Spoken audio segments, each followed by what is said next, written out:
Da, loše smo startali, nažalost.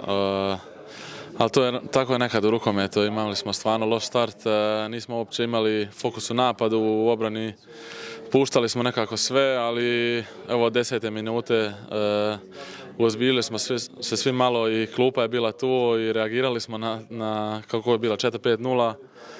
Ja, hvala Bogu, okrenuli smo to brzo i onda, mislim, kad smo počeli voditi, imali smo utakmice pod kontrolom.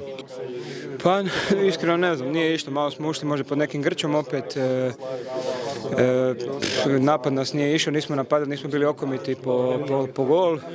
Međutim, evo, poslije kad je krenulo, kad se odčepilo, kako kažu, da, krenulo je sve kako treba. Mi smo danas uspjeli pobijediti, otvorili smo lošije, a smo se brzo nekako stabilizirali, vratili se u igru, stisli obranu prvo poluvreme pogotovo i mislim da smo na kraju kontrolirali od nekih 15 minuta pa nadalje utakmicu i zasluženo pobijedili.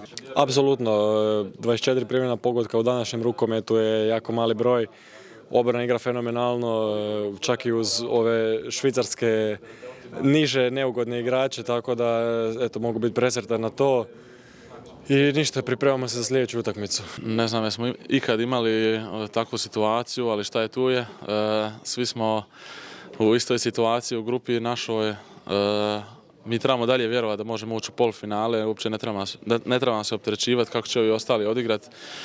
Vjerujemo u nas, gledamo u nas, idemo još po 2 pobjede i šta bude, bude.